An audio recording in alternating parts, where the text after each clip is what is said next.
This review might surprise a lot of you because heaven knows I never wanted this show and I was ready to hate it. Welcome to my channel. My name is Joseph and I'm a film fanatic.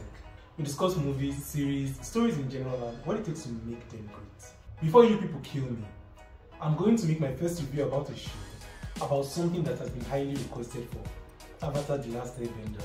This is your spoiler warning. I'm going to give a thorough analysis of the work and we'll definitely discuss major plot points for this and the 2005 animated series, but I'll try my best to keep it minimal. Avatar: The Last Airbender is a 2024 fantasy series that is a remake of the 2005 animated series.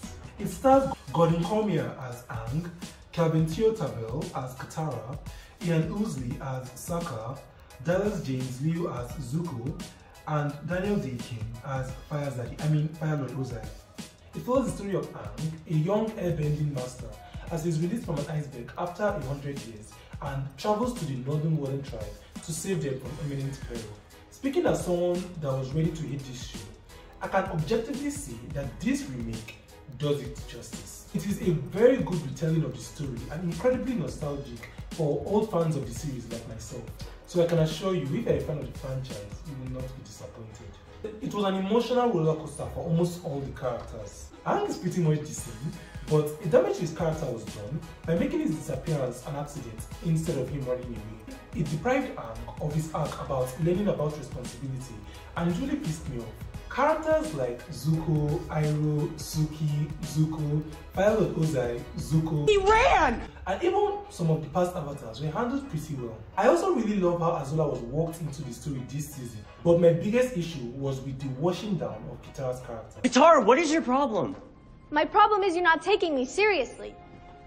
This again. I'm not a little girl anymore. Don't forget to breathe! You know, I am just about sick and tired of you telling me what to do all day. You're like a chattering hog monkey. Just bend the slurry, woman!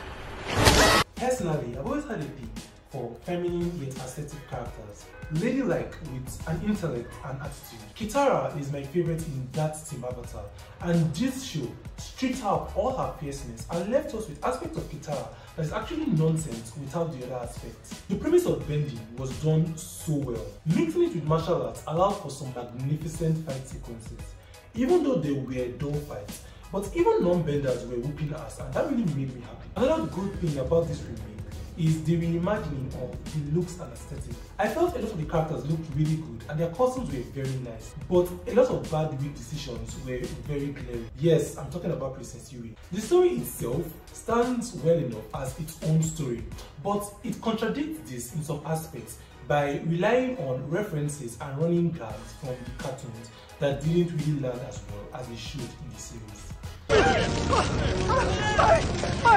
My cabin! It also feels much shorter, but that's coming from me that had previous knowledge before watching the show. It feels like there were a lot of storylines and plots that we had to let go, but in the end, if you watch this show without any prior knowledge, you probably won't feel this. I really love how vibrant the world is and how intentional they were with their color scheme, yet balancing a slightly more mature tone than the cartoon.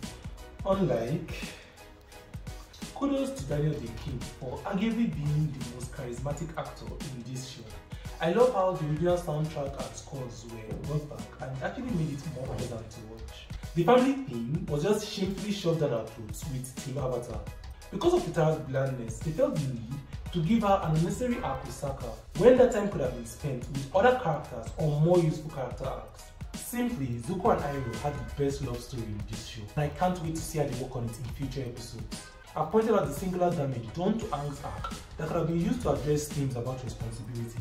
In conclusion, I give the show a 7, with some of the detriments including the slaughter to Kitara's character, the damage to Aang's arc, some questionable weak choices, and mishandled running gags. Nevertheless, it's still a very good show that pays homage to the original, with its own good story, beautiful aesthetics, brilliant execution of bending, and all the other characters that were done very well. Like Zuko. He ran! But what do I know? Thank you so much for watching and I really hope you enjoyed watching this video as much as I enjoyed making it. Please let me know your thoughts on the show and let's gist about the universe at large. Personally, I've always preferred the Legend of Korra to The Last Airbender, and after this show, I wouldn't mind seeing a live adaptation of that one. But what do you think? Please like and subscribe and you'll see me soon.